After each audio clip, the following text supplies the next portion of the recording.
Hi guys, and welcome to SnipBit, the podcast to show that you can be successful in your chosen field, whatever your background or start in life.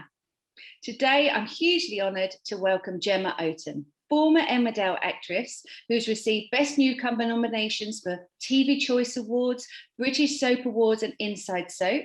She's also appeared on Casualty in Holby City, and she's the patron of Seed, a charity that supports and empathy for eating disorders. Gemma, welcome to SnipBit. Oh, thank you for having me. Oh, you're so welcome. So obviously, you're a very successful actress. You are, come on. Do you think your background and upbringing have been a factor in what you've achieved? Absolutely not. Oh God, no, that's not fair. It has in one sense because of my family.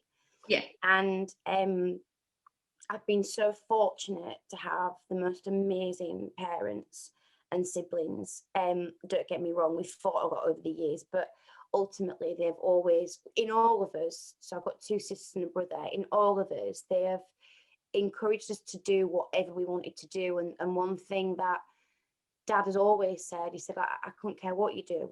You know, you could sweep the streets, you could empty the bins, like, not that there's anything wrong with that, but what I mean is that he had a very, very big impact on it didn't matter as long as I was happy. But in the context of did my, upbringing and background help me get where I am? Absolutely not. Like, nobody in the family had acted. Dad used to think he could act, but Mum said it was more sweeping the stage than it was actually performing. And we're from up north. We didn't have any sort of like inroads to the acting world. It was very much growing up seen as a London thing. So the two sides, even though they're opposites, actually not having that privilege of sort of just being able to get in anywhere and having that inroad worked well because it made me fight harder for it. But I also had the backing of my family to enable me to fight hard for it, if that makes sense. Yeah, 100%. I think we all need something or someone to feel that they're in our corner. Yeah, absolutely. Obviously, my background is that I've always wanted to be an actor or an actress, whatever you call it these days. I don't care.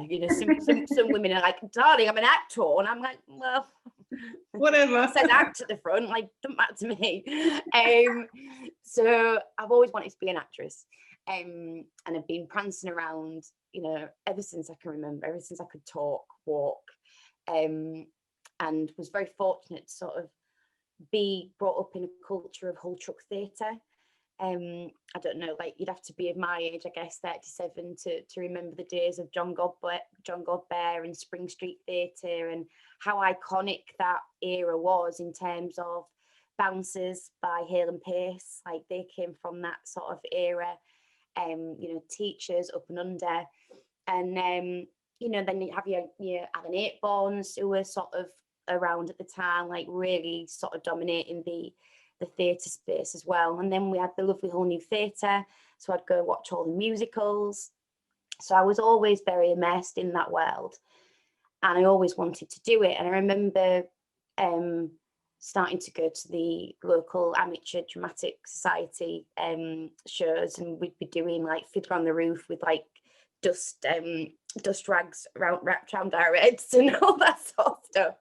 But I loved it. And then eventually Dad very, very kindly sort of said, look, would you like to do acting lessons, like one-to-one acting lessons? I was like, yes. And singing lessons and dancing I never did because I've got two left feet, and it was just not for me. Like, I was not a girly girl, shall we say. Like, getting me in a leotard was not the one with the tutu. I was like in my shorts, like Dunlop trainers, running around with a bowler hat haircut. But unfortunately, what stilted all of that, and the reason I didn't go to drama school until much later on in my life, I think I'm 37 now, I went when I was 25, was because I'd developed an eating disorder. Right. So, and that basically robbed me of 13 years, to the point where, I was in and out of hospital, psychiatric units, eating disorder units. But interestingly, even though the eating disorder took away so much from me, the one thing it never really managed to rob me of was my love of acting. Yeah.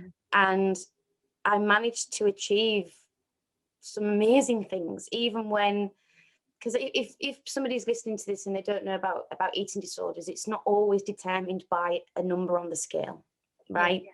So I'd have well periods where I'd go into a hospital or I'd go into an eating disorder unit, I'd get fed up and shipped out. Yeah. So even though on the face of it I looked well, I absolutely wasn't. But during those well periods, I was able to get international youth theatre. I was able to do a play. I was able to win a Shakespeare competition. Do you know what I mean? So it was a real strange time where I was achieving all of these things, yet I was living like a prisoner inside my mind as well. But it was the one escape for me, acting. And I was very lucky that it never left me. Yeah. What do you think started off the eating disorder? In hindsight, at the time, I didn't have a clue, Hayley. At 10 years old, how do you even, back in 94, mental health was sort of a thing-ish, but it wasn't a discussion. So I didn't know why all of a sudden I was feeling disgusting and fat and ashamed and sad and lonely. But in hindsight, I think it was when the transition started for me through puberty. Yeah. I'd kind of gone from, I'd always excelled in all of my skill sets. I'd been a very high achiever throughout my primary school years. But the one thing that kept me at bay in a lot of girls' minds, shall we say, was that I didn't look attractive, because they were in the gingham dresses and their pigtails, and I was just one of the lads running around, looking like Jim rather than Jim. And as puberty sort of hit, I remember saying to my mum, can I get my hair cut into a more girly style? And she was like, yeah, of course, sweetheart, because she used to spike it. Oh my God. Some of the photos come out of Dane's hair salon with this spiked hair matching my mum, and I was just like, no more, we can't. And I got my hair cut into a girly hairstyle. I started to flourish as a young woman, I guess. And that added to the fact that I was winning everything at sports day. I was popular at school. All the lads loved me because I was the best mate.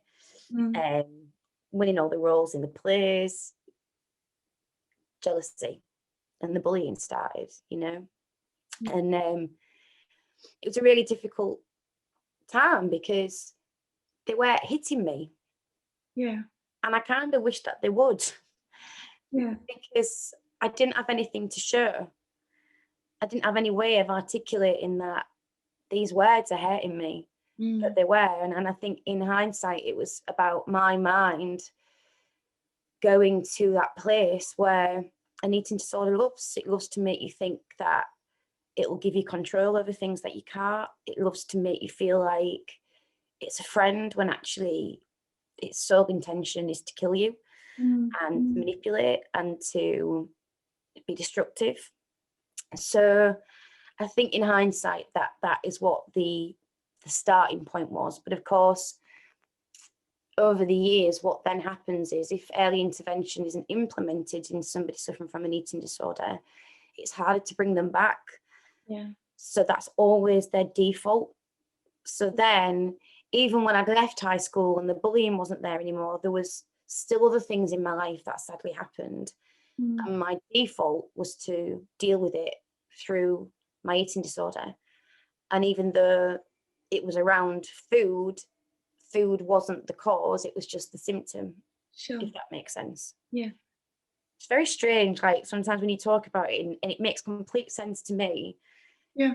But you can understand why it wouldn't make sense to anybody else, because what are the fundamentals we need to survive? Sleep, drink, and food. Yeah. You know, and yet an eating disorder, you choose to take away one of the fundamentals. And it's very difficult for somebody to get their head around that. And I think that's where it's a very, very destructive mental health illness, in terms of not just the person suffering, but also the family, because they feel helpless. Do you think that there was a specific moment where you thought, instead of you controlling the eating disorder was controlling you?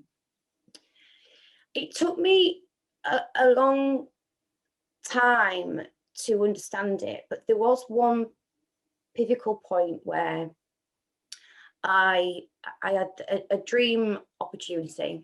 Well, it wasn't a dream opportunity, but it was an amazing opportunity. I was at college and I'd got the part of Cinderella. I was on a national BTEC performing arts course, and I got the part of Cinderella, and I wasn't in a very healthy, shall we say, relationship at the time either. Mm-hmm. So I was sort of teetering on the edge with the eating disorder, but I was also teetering on the edge because I was in a very controlling relationship. Yeah. But I got this part of Cinderella. I'd always wanted to be like the lead at college and all of that. I'd just started. Mm. But instantly the green-eyed monster started again, and the year twos who had been there the year before me, we sort of merged to do the panto together. So I was classed as year one. And because I got that part, I was hated by some of the year twos. But also because I got that part, it meant I had to kiss Prince Charming.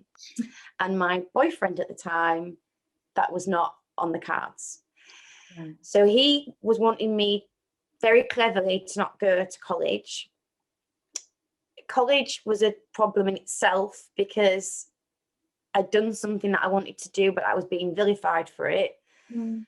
And so then the eating disorder led me down the path of making myself sick, of drinking too much, heavily drinking.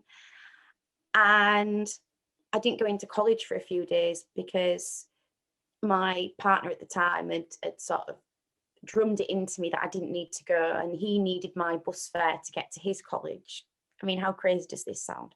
Mm. And I don't even think he knew what he was doing at the time. We were young, like, I don't blame him for anything. Like, God, young love, I mean, it's like, oh, you know, but still, it wasn't healthy. And the point of the story that I'm telling is that was when the eating disorder took everything away from me, because I didn't go into college for 3 days.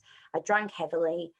I turned up at college and found that, well, the role wasn't mine anymore. I wasn't Cinderella. And I was demoted to the back end of the pantomime horse. No. But you know what? It was that moment that I realised that actually the eating disorder is taking away so much from me. But also it was the best thing that ever happened to me, because I understood. I'd always been a hard worker, but it was at that point that I understood that you cannot be complacent and you cannot take opportunities for granted.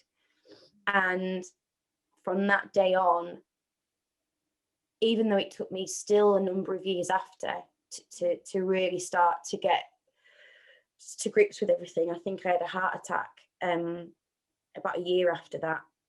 So it did take a long time, but it did instill that moment of going, and a lot of, you know, actors and practitioners say it, but there is no small role, there's only a small person. Yeah. Or a small actor, you know. So it did instill in me that you take every opportunity and you don't mess it up. No, that makes sense. Or you'll become a horse. You're the back end of a horse, not just a horse. Well, to be fair, what happened was I was the best bum of a horse you've ever seen. I got promoted to being the front end by the time the production ended. So I was quite proud of my little self. I'm sure I've got a photo of it somewhere. I'll have to try and find you it. I'll have a look in a minute, maybe. So imagine your friends at the time. Is there anything they could have done differently, your family could have done differently to have helped you, just in case that there's somebody out there you know, who's experiencing this with a sibling or a friend or someone? How can we help? I think we learned the hard way, Mm-hmm. and that's why Seed was set up. Seed was co-founded by my parents 21 years ago, for the sole purpose that we were literally shoved from pillar to post. You know, here I am sort of in the grips of death 4 times, and my mum and dad still can't get me the help and support that I need. It was bad. And they realised that there was very little support out there, not just for those suffering with an eating disorder, but for the loved ones and the carers. So they set up Seed, and by setting up Seed, they actually changed the narrative of our lives, because through educating themselves, they learn, again, the hard way, but they learned the tools to be able to bring me back. And so one thing that we always pride ourselves on at Seed is that we treat the person, not the eating disorder. And that's one of the biggest pieces of advice I can give, is that when it comes to trying to help somebody with an eating disorder, or even broaching the subject when it's not being talked about, but you know that something's going on. An eating disorder loves confrontation, and it loves a challenge. So therefore, if you go in and go for the jugular and go, you're not eating, you're making yourself sick, you're doing this, you're doing that, the eating disorder is going to go, right, okay, let's go. You know, and it's going to pull that person right back, and it's going to push the one person who they love more than anything in the world as far away as possible. And trust me, like, we often call it World War 2.5. Like, me, mum and dad might look the close to the close now, and they're my best friends in the world, but I lost count of how many times that plates were thrown at each other, that there was tantrums, that there was things smashed, that mum wanted to possibly kill me, I wanted to kill mum, dad was in the middle, my brother would just be like, I can't deal with this, my sister would be angry with me, you know. Whereas when we started to come together and mum and dad started to put in a structure and a boundary that the eating disorder would not get past, that was when things started to change. So if things became escalated, or mum or dad might have said the wrong thing, because unfortunately there's a lot of wrong things that can get said in the heat of the moment, especially with eating disorders, we started to do the whole time out. And I know it sounds like a bit silly or trivialized, but it's not. It was kind of like, we are not arguing with each other, we're arguing with an eating disorder. I love you, I don't love the eating disorder. I care about you, don't care about the eating disorder. So we'd go away, we'd take 5 minutes, and we'd come back and we'd apologise, and we'd hold each other and we'd cry and we'd say, I'm sorry, I love you. And then we started to more and more look at bringing back me. You know, let's go to the theatre, let's talk about the future and the dreams and the aspirations, let's laugh about that time that I was, I don't know, the narrator in the school nativity play, and I got really annoyed that my teacher read out my lines just because I paused for 1 second, you know, like, just remember me, remember that, you know, my brother wants to take me out to the pub and he can't because I've just had a heart attack, so why don't you focus on having some bonding time with Chris? And, you know, your sister's pregnant, like, wouldn't it be nice to, you know, be around and be there for niece, for Emmy, you know, your firstborn niece.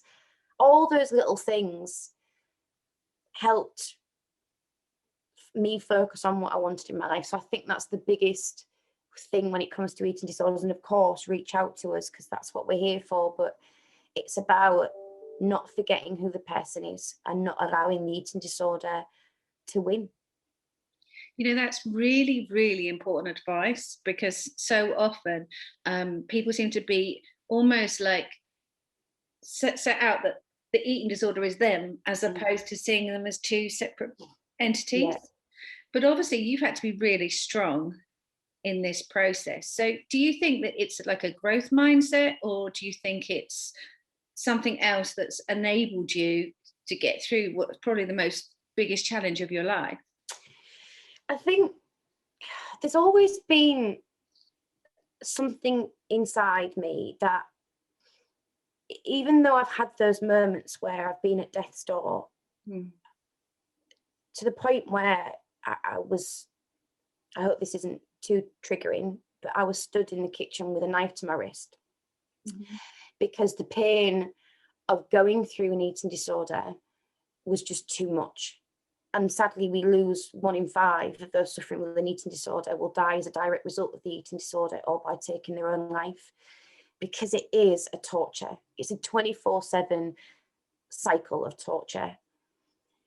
But when I was stood there, my dad shouted of me and brought me back and reminded me of the fire in me and the love that I felt for him, and to not go there.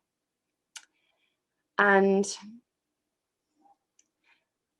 I've always had that spark, that something to not give up. And I don't know if it's something that can be taught,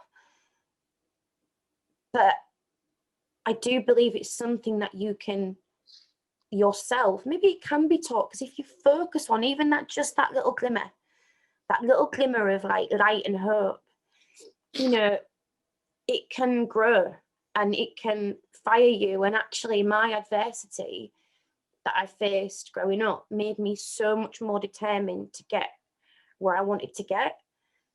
So I would be in hospital watching Emmerdale, and I'd be in hospital watching Holby, and I kid you not, Hayley, I would be in hospital, like the lowest of the low, watching it and going, I'm going to be in that one day. 100%. I'm going to be in that one day. And even like when I got to drama school and I got that opportunity, because I didn't get in the first year I tried to get in, it was a no, because I was 24, I'd not been to university, I had nothing to show, I didn't have any qualifications. So that next year, somebody looked down on me. I don't know how it happened, but I actually managed to get a job with Hull Truck Theatre. And so I had a professional credit on my CV, because I went around the country. Well, I'll say the country. I went around Yorkshire and Lincolnshire, and we did the theatre and education tour of teachers. So we'd go into schools and do John Godber's teachers. But it gave me that 1 year of professional work on my CV. But then I found a drama school that took me as well, on the basis that I had lived a life. Yeah. And when I got into drama school, I did everyone's head in, because I wanted to learn. I wasn't from the Oxbridge Brigade. A lot of them were, you know, I was just this daft lass in the corner that they all thought was a bit of a clown from Hull. And it wasn't because I was acting daft, it was because I was putting my hand up. I wanted to learn. Why would I know what the Oracle is by Bertolt Brecht or whatever it was? Why would I know what Caucasian chalk, whatever it was? Why would I know what Stanislavski was? Couldn't even pronounce the chuffing thing, you know, like. So I put my hand up and I did everybody's head in. But I also did everybody's head in because instead of wasting a year by going out and drinking, which I'd done all that, like goodbye, or by wanting to be popular, I just put my head down and I worked. And I worked so hard, and I ended up being the underdog and the one that actually I graduated from drama school with an agent, which is unheard of. It's amazing. And again, it thank you. I mean, but it did create a lot of adversity again. I wasn't liked by a lot of the girls there, all the boys. But I was liked and loved by a handful of people who are still here in my life to this day. And I graduated from drama school. I was determined to stay in London. Mum and Dad helped me find this little bedsit in Finsbury Park. And I got doctors within a month of graduating, but then nothing. So I did 2 episodes of doctors. But what I did was I thanked the producers, kept in touch with the director, wrote to everybody I could think of to watch my 2 episodes of Doctors, even to the point where I got a prescription from my old doctor in Hull. Shouldn't have done it, but I did. I got mum to nab one. And I'll see if I can find it actually. And then I probably sent out about 100 letters to casting directors, producers. Found it. And I did this. I don't know if you can see it, but it's on a prescription. It says your dosage, and it says Gemma Oaten playing Sam Doyle in Doctors on BBC one times Wednesday the 26th of January 2011, and one times Thursday the 27th of January 2011, or at leisure on BBC iPlayer and Sky Plus. Gemma Oaten, 27th of January 2011, spotlight view pin right near my NHS number. Brilliant. And I sent that out to about 100 people, casting directors and producers, and then Coronation Street audition came up. I didn't get that, but again, wrote to the casting director. I'd been writing to him for years already. Like Jenny Radcliffe was just like, oh God, here she is again. And then, but then I didn't get Corrie. Catherine Tidsley got Corrie. And if anybody knows Catherine Tidsley, she's like this blonde, gorgeous bombshell. I mean, this is fake.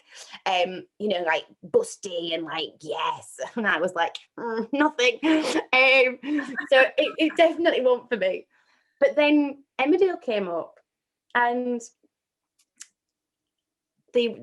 Rachel was called Tracy back then in the breakdown, but my agent was so funny because she was like, Gemma, this is perfect. Northern, a bit rough around the edges, but with a heart. And I was like, all right, mate. But a tart with a heart. She was a tart with a heart. Yeah. Anyway. Glad they added the heart bit. I love that, because she's the heart bit. When I was in that little flat in Finsbury Park, it got to the point where mum and dad were like, Gemma, we can't bail you out this time. Like, you might have to come home. And then we got the first casting call for Emmerdale. And I remember watching This Morning every day like I did, and thinking of me sat on the sofa with Phil. And I remember knowing every time I got called back, because I went through like 5 rounds of auditions. Wow. And every time I got called back, every piece that they sent me, I could deliver that piece upside down, inside out, doing a roly-poly cartwheel, stood on my head. Like, I knew it. And I also, the week before, it was 2 weeks before my second audition, I was watching the SERP Awards, and Danny Miller won Best Actor. And I just was watching it going, that's going to be me next year. I'm going to be there. And lo and behold, I got down to the final 5. I got cast, and life changed forever. Rachel Breckle was born, although she wasn't a tart anymore. She became a chav. I remember Stuart Blackburn saying it was a kind thing. He was like, Gem, you're pretty, like you're a gorgeous girl, but I want to strip that back, and I want you to play somebody completely different. I want no makeup, hair in a bun, scrunchy. He said, I want you to look like gritty, but the truth there. And it was the best thing that ever happened, because my first role was one where I didn't get thrust into the limelight. Yes, I did. Obviously, I got nominated at the British SERP Awards the next year, so that happened. Yeah. But I went on the red carpet without people recognising me. So I had a very sort of easy graduation into this world that is like showbiz.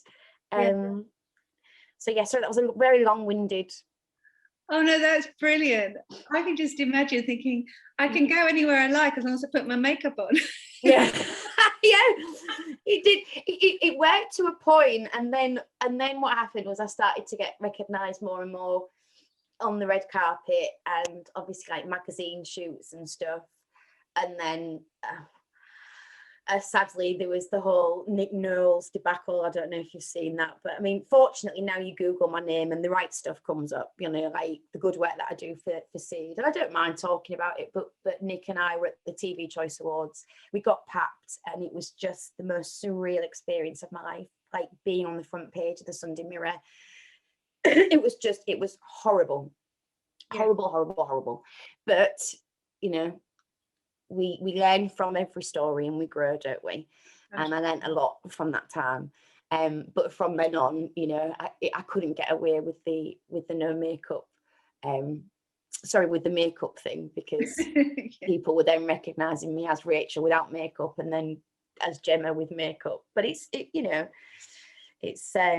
was definitely an easy job in the morning. The other girls would have to go in like an hour before on set, and I could rock up like 10 minutes before. It was ace. So you've spoken very movingly about your parents and your family, but what or who has been the driving force behind your success, apart from you and them? What do I think has been the driving force?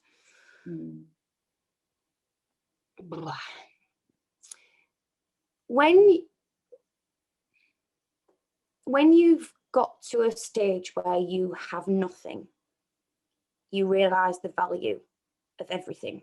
And I think the driving force for me has been that I've had to fight for every single success in my life, like really fight. And that has been, even though it came about through really bad, sad circumstances, I learned very quickly that you can grow flowers where dirt used to be. Yeah. And my driving force has been to use the dirt. And it's ironic that, you know, Seed is about blossoming and growth. And here I am now, not just patron, but manager of the charity, you know. So that's been my driving force about how to use the dirt. But now it's also more than that. It's about how to help people survive as well. Yeah. And not just survive, actually, to thrive. You know, if I get one more message or email about saying that I need to take more time for me and, you know, you must sleep, and, you know, I'll scream, because, you know, unfortunately, I'm not worried about me. I can deal with that. I can get through lack of sleep. What I can't deal with is somebody not breathing ever again. So at the moment, even though Seed is everywhere, because we have been, you know, and it's my fault. We're a victim of my own success in many ways, because I've been doing lots, but it's because it matters. Yeah. But even though we're everywhere, I think there's a misconception that we're this big charity and we've got loads of money. We haven't. There's a handful of us. We're getting more and more referrals because more and more people are hearing about us and approaching us, and that's amazing, Hayley. Like, we want that. We want people to come to us. I am determined to make the conversation around eating disorders normal. You know, it needs to be, because it's happening. Whether we like it or not, 1.6 million people in the UK alone are suffering with an eating disorder right now. And it's probably more, but as to what we know. So it has to be part of the conversation. It has to be part of the narrative. But what people forget is that there's me, Mum. Mum does the ringbacks on the phone line. We do have Hull and East Yorkshire Mind who do the 24/7 advice line, but they're not the hands-on, like, they can support and listen. But if anybody needs the extra mile, they go to Marge, they go to Mum.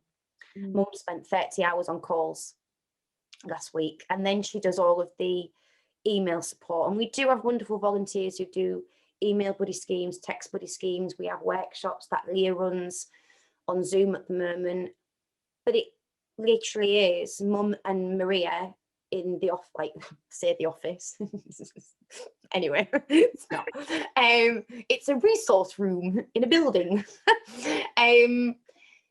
But it's literally me and Stuart who do like the day-to-day stuff, Stuart's amazing. I'd be lost without him. I call him my operations manager. Don't think he actually sort of gets a salary as such, but he's not going anywhere, so that's tough. Stuart is with us now. And poor Jack, who I bombard, like, who helps run our social medias, but it's all like there's literally 5 or 6 of us who do what we do. So that's what drives me to get Seed as well, to the point where we can do what we do, but we can do it with more ease, if that makes sense. And I won't stop until we get there. So unfortunately, all of those people that are worried about me, it's really kind, it's really nice, but when you've got a purpose, it's a passion. It is. And like, of course, like, I can't wait I'm going to the theatre tonight. For the first time in, like, gosh, I was on tour when lockdown happened. So, like, for the first time in a year. And when did the tour get cancelled? March it would have been. Was lockdown? Lockdown, yeah. So I was prancing around on stage in Alan Aytbourne's 10 Times Table. Oh, there's another link. Alan Aytbourne. Got to work with him. But yeah, you know, to be able to sort of go to the theatre and get out in the real world tonight, it'll be amazing. But, you know, my point is that I hope that I will get to do acting again. But at the moment, like, this is what it's been for me the last year, and I won't change it, you know, because it's taken Seed to another level and it's saving lives, and you know, that's important. And, you know, by doing my acting, let's be honest, it gives, if I get roles in things that give the opportunity for people to see me, then it gets my face out in front of more people, and in turn gets Seed out in front of all people. So it all goes hand in hand, you know. So do you want to, we talk about legacy and people talk about it kind of almost slightly glibly, but for you, I'm hearing the legacy is Seed and changing people's lives, not just the acting. Is that fair? Yeah.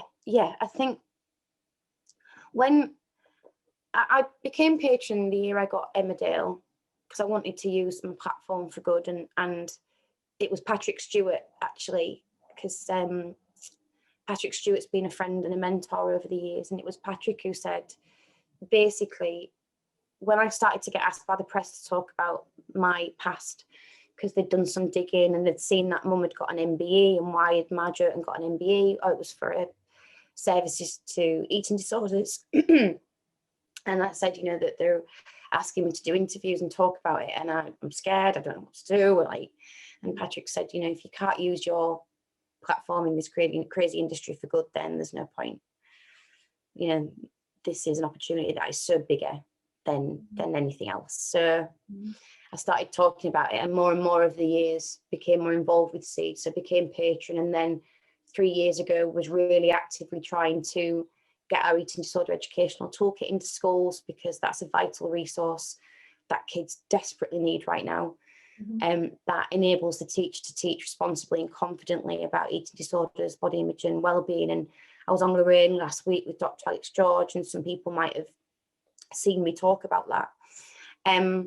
But then when lockdown happened, mum and dad were at the wit's end, because we lost all of our fundraising opportunities, and my dad's got prostate cancer anyway, and mum's sort of, God, where do you begin with mum? We're quite a family. She's not well, let's put it that way. Yeah. But she keeps going and keeps, you know, doing what she does, but she can't for much longer. And in April, mum was on the, I don't think she mind me saying, she was on the verge of a nervous breakdown, because they were going to lose Seed. Yeah. 21 years, and they were going to lose Seed, and I was just like, not on my watch, Wayne. Like, no way. So I really stepped up and managed to get Seed to a place at that point where we could survive to the end of the year. And then in September, you know, the trustees asked me to step up as manager, because we've been looking for a manager role to alleviate mum of the pressure of all the work that she's doing. And so I stepped up, and I wouldn't step down now. Yeah.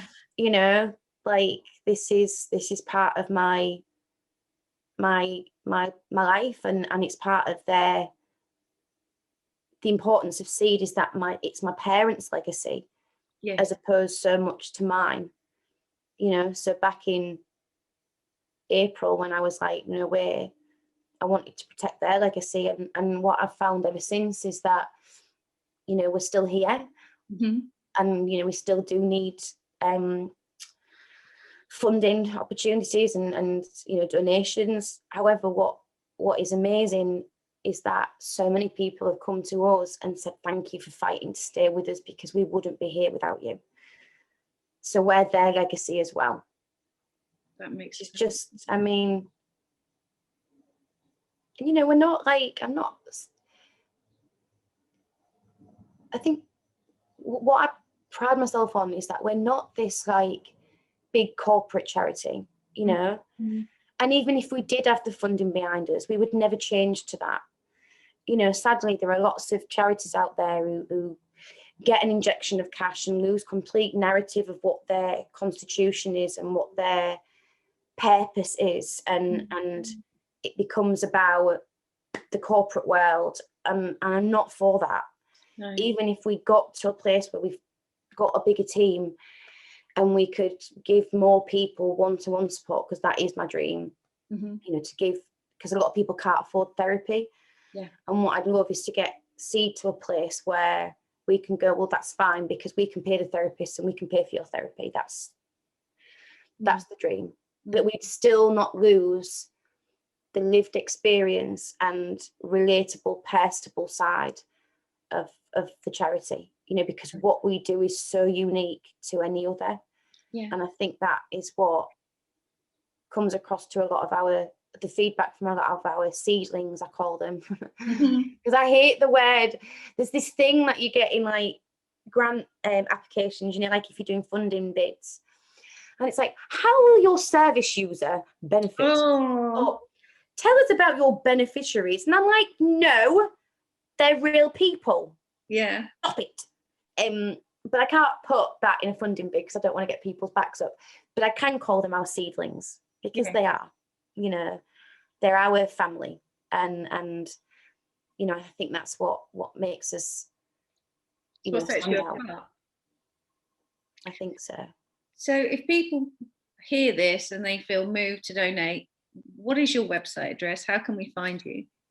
So we are www.seedeatingdisorders.org.uk, but it might be, and you can go on there and there's a donation link, but if anybody's of the world of social media, it might be best to go via our Twitter or even look at mine, because all of our links are in my bio as well. So I'm Gemma Oaten on with got a blue tick. Haley, I got a blue tick. A little blue tick. So you know it's me. Or Seed Support UK to find out all of the information, because we've got one of those, Jack's so clever. I mean, I wouldn't have a clue. It's like those contact in bio things where it's like a link tree. Yes. I mean, never in my life. I'm like, oh my God, Jack, how have you got everything in one place? And he's like, well, people have been doing it for the last 10 years. And I'm like, yeah.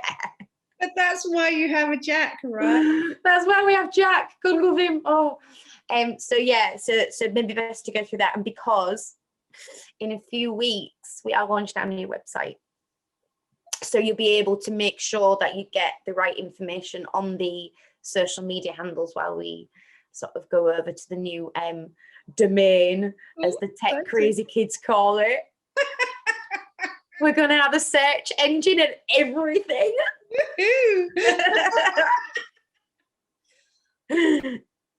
Finally, one final question. If you were stood in front of your teenage self now, what advice would you give yourself and why? Oh, there's a couple. Am I allowed a couple? Of course. First one is, it'll be okay in the end, and if it's not okay, it's not the end. Like, through those times where I felt like nothing would change and I was stuck, and I'd started the journey to recovery again and failed again, because look, that's what happens. It's not easy. Relapses happen far too often. But if I'd have realised then that I would get there and it would be okay, I think I would have saved myself a lot of heartache and tears. And I use that saying a lot even to this day, you know, when things are thrown up and you don't know if you can see the wood for the trees. I always just remember that, you know, it'll be okay in the end, and if it's not okay, it's not the end. And I think it's all of the same narrative really, but the one thing that I have learned, especially in the last few years, is life is an adventure, not an emergency. Mm-hmm. And it's very easy to forget that, especially in the world that we've lived in for the last year or so. And, you know, I think it's very easy to forget that there's magic. And sometimes life throws you curveballs, but if you follow where the curveball lands, then you might find something totally wonderful and unexpected. So it's more about, for me, standing in front of my younger self, and it's that narrative of going, Gem, trust the process. Yeah. Live in the moment. Enjoy the adventure. Because I think as adults we forget that, don't we, Hayley? Like, don't know about you, but like Labyrinth, The Goonies, The Princess Bride, like they were all my favourite films growing up. And they were all about just hunting for something and finding something and going down a magic, like, secret trap and a magic door. And we forget that as we get older, you know, because we get encompassed by this world of untruths and living through, not to quote Robbie Williams, although it was a good album, life through a lens, you know, like it is, isn't it? You know, like 100%.